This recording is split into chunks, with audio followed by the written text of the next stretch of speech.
Hello. So today we are going to talk about Chaucer's age. Chaucer's age, as we all mean, changes during time.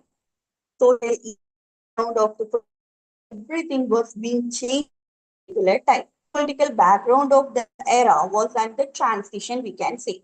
Transition period, the medieval age shifting towards Renaissance. It was the time of our shift. And during that time, many social scenarios happened, like the Black Death, that was due to the plague. Many people died in England, and the population was being really affected.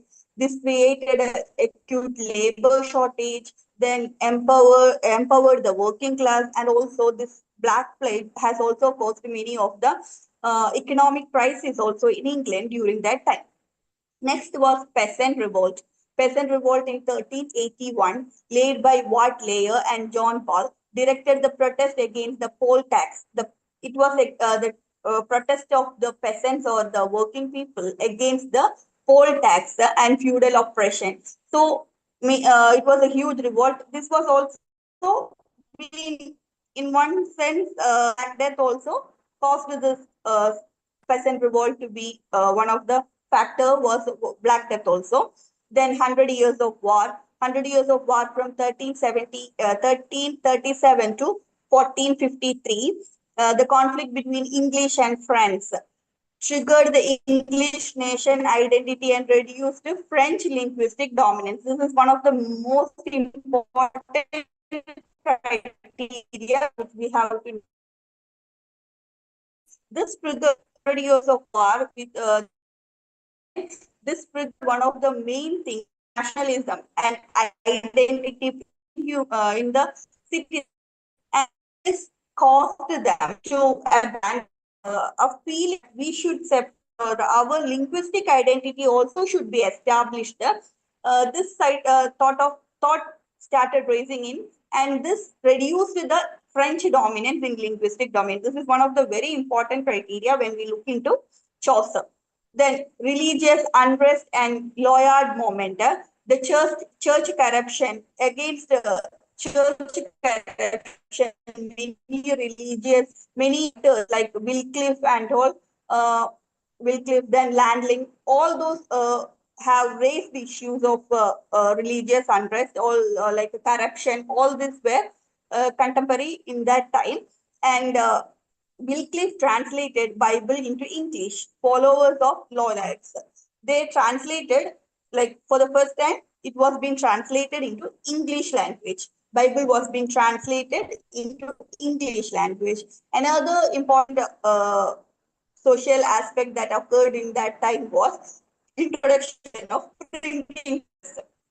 Press was introduced, so it was very costly, and the writers though started to print their works, not everyone, but still who had patent and all started to get published their works and print it, but it was very costly as it was just introduced, and they wrote their works in the name of anonymous. They did not reveal, majority of the writers did not reveal their work. They had a pen name, or they either wrote as anomalous.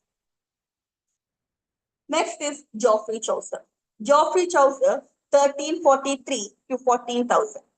He was also known as the father of English literature and the morning star of Renaissance. He had he is also been referred of two titles were given, like father of English literature and morning star of Renaissance. Father of English literature, though we know that Beowulf was there before Chaucer's Canterbury Tales, but it was being considered very important for English because it was the work in which we can say that it was based in England, it was written in English, and the character and the social situation of the England was being referred into this work. So in that manner, this was a very important work in English literature, and therefore he was considered as the father of English literature. He brought such a transition.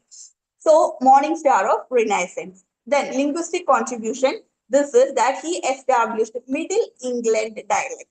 He established the Middle England dialect as the standard literary English. not the high like French and Italian type of uh, polished language, but the East Middle England dialect was established as standard literary English. The literary period, he was also one during that time. It was very important or was considered very prestigious to know French and Italian. So he started his career in writing in French, then Italian, and then he shifted to English actually. So in the French period, so we can say that his literary periods, there are three literary periods for Chaucer, or we can say that his career can be divided into three different literary periods based on the language which he used. Like French, in that period he wrote in a language called, he wrote in French language, and many beautiful works were there, like Roman and of the Roses, the Book of the Duchess. The Book of the Duchess was elegy, and it was also like written in dream allegory. So next in Italian period, he wrote The House of the Fame, The Parliament of Laws, and Trolleys and Cities. All this work was written in his Italian period. And Parliament of Laws is also dream allegory with seven-lined Chaucerian stanza. Seven-lined Chaucerian stanza was his contribution to English literature, which is also known as Rhyme Royal. Rhyme Royal. Then the next work, okay, while we are reaching there, we will discuss more about Trolleys and 3DS. It was taken from uh, the next one is the Legend of the Women work.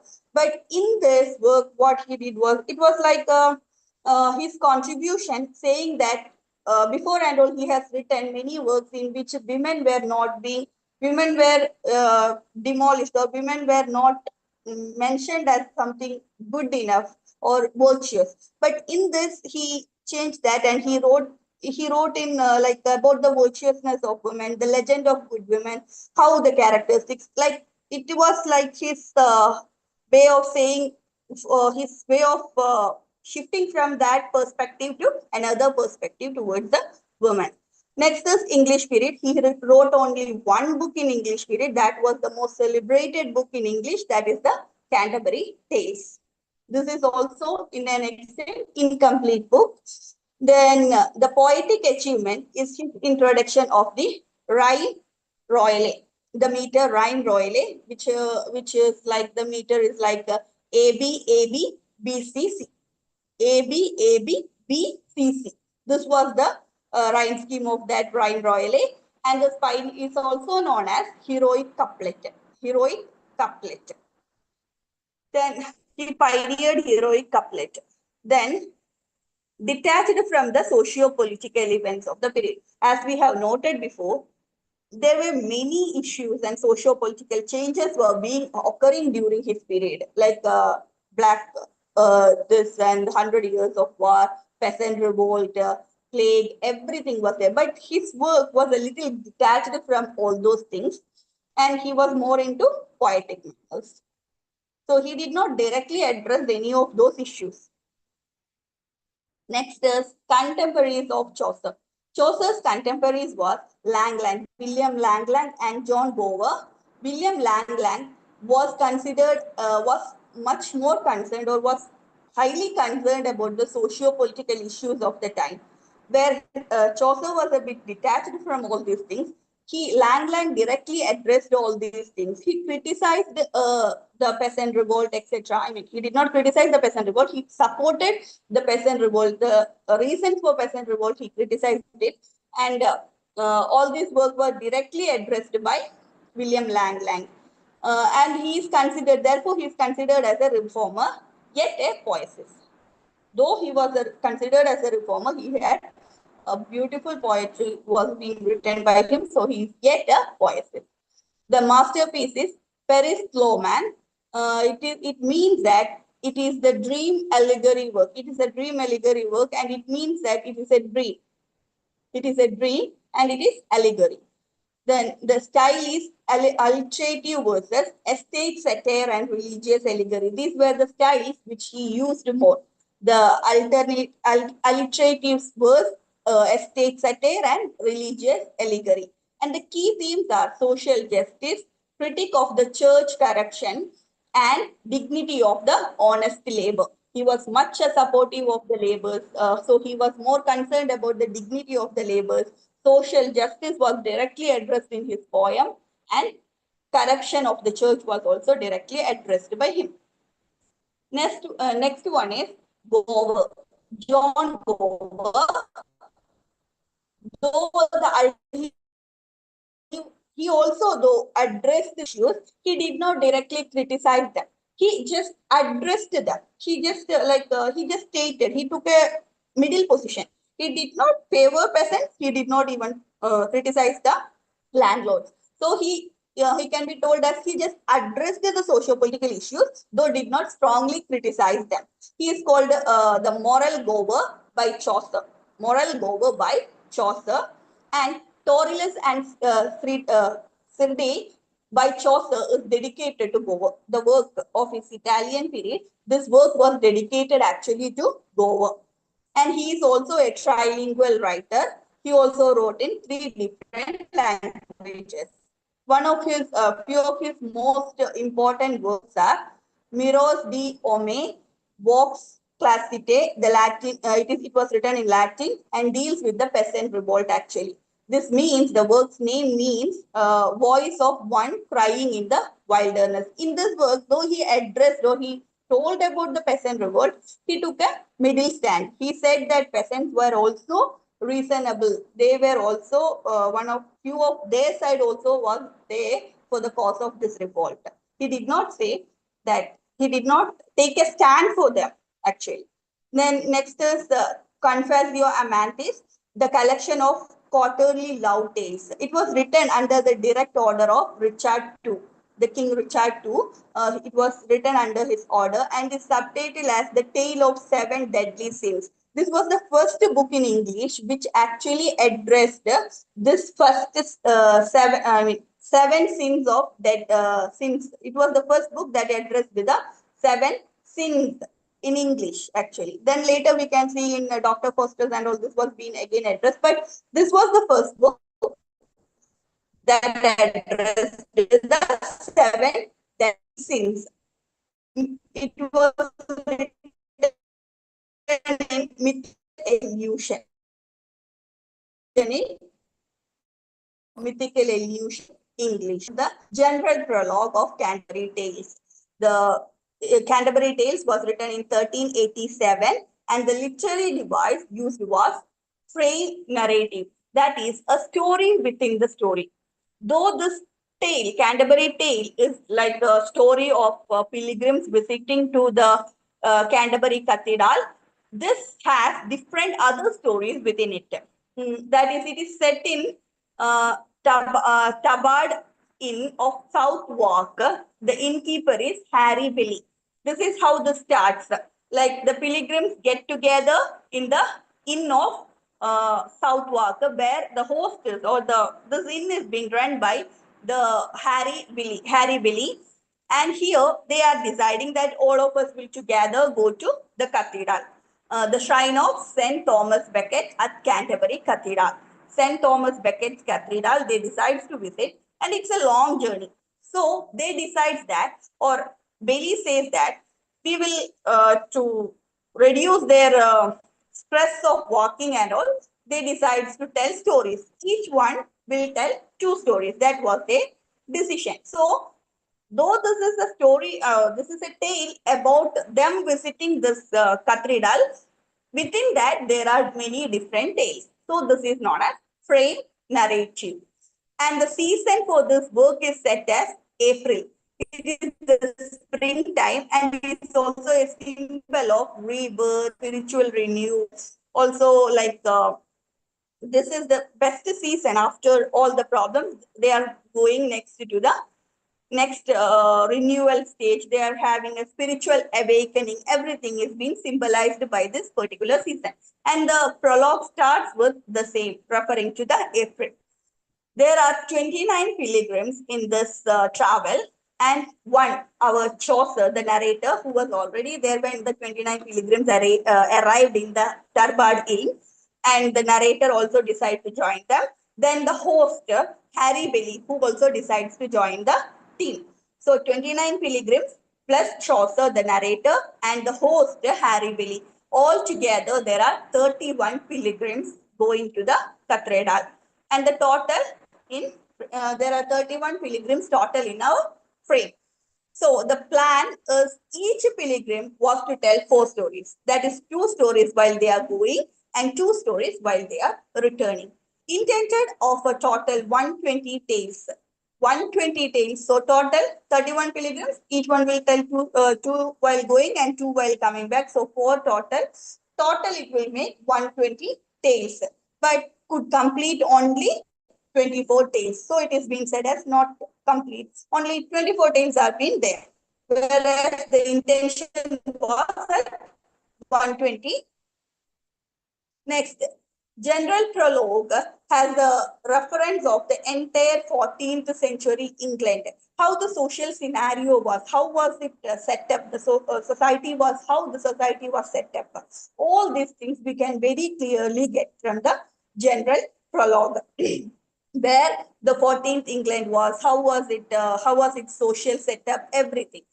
Detail it also the general it detailedly describes each character and each character's physical appearance, their character sketch, their morality, everything is being how they behave, everything is being detailedly described in this work. And it is also in one way ironic description. Like when he describes the physique, when he describes their behavior, their thought, everything, it sometimes contrasts. So this is in an ironic way, he is describing each character. And the pen picture is of 21 pilgrims only. Though there are 31 people who's going, we get a pen picture of 21 pilgrims only. That means the detailed description of 21 pilgrims are only been there in this work. We could get then 23 pilgrims tells story. And in that, Chaucer tells 2 stories. 23 pilgrims are telling stories. In that, Chaucer, the narrator, is telling 2 stories. That is the tale of Sir Thopas and the tale of Melibus. These are the 2 stories told by the narrator or the Chaucer. Only 2 are in prose tales. Every tale is written in a pattern. The 23, almost every tale is written in the pattern of a verse, whereas 2 is prose tales. That one among that is by the narrator itself, that is Tale of the Melibus, and the next one is Parson's Tale, that is the last one. 23rd one, that is the Parson's Tale. These are written in prose tales.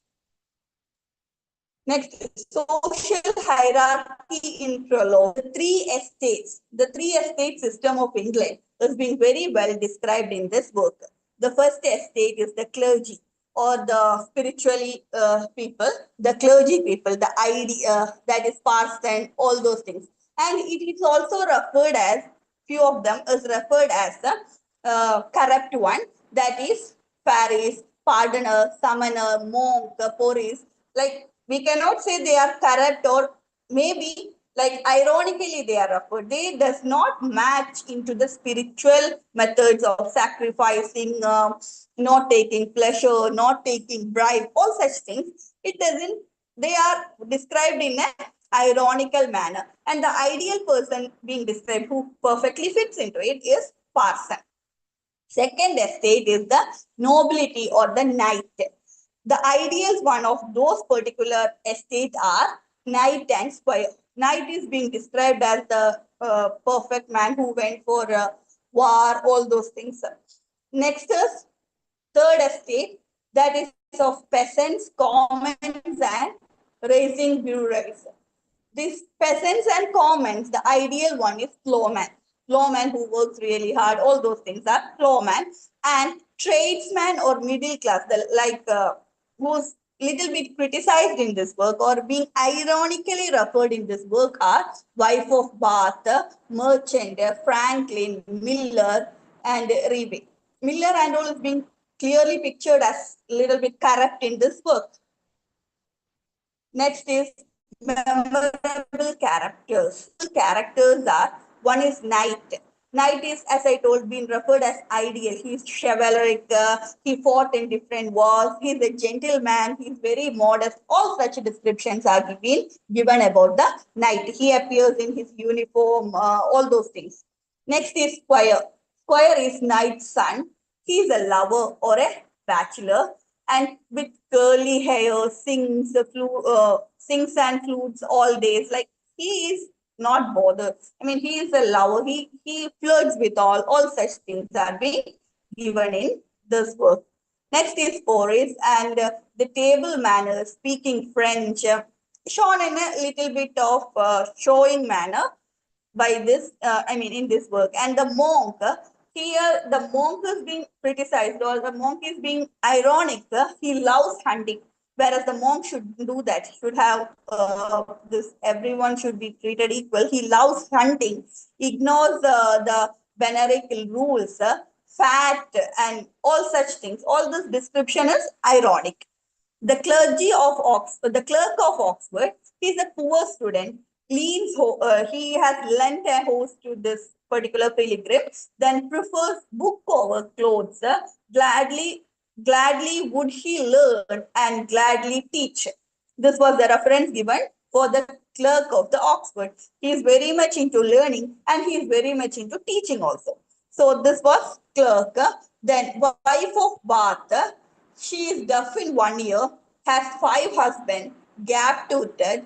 This gap-toothed, everything is like in a mockery way or in an ironic way, referring to the physic, is referring to her character sketching. Such things is being done in this work actually. She is bold and an expert weaver. Then next is Parson and Plowman. They are brothers, those stands in two different estates. Perfect model of spiritual and physical labor. They are both perfect examples of spiritual and physical labor. Next is Pardoner. Self-fake relays, yellow hair, wax strand, sings all the times, keep singing like her thin loud to me, all those things. So here also the criticism is being mentioned. Next, the major theme and literary devices are estate and satire, exposition of flaws and corruption across all social classes, especially clergy.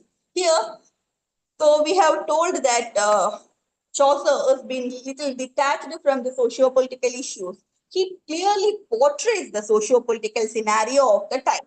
So he clearly shows how the corruption being done. He does not he just gives a pictorial presentation, not like any sort of criticism or reformative statement, but pictorially he shows the flaws and corruptions of all the social classes. He also shows how perfectly people are also there. He just does not show only the flaw side, also shows the perfect side. So he keeps a perfect mirror for the social class or the social situation of that particular era.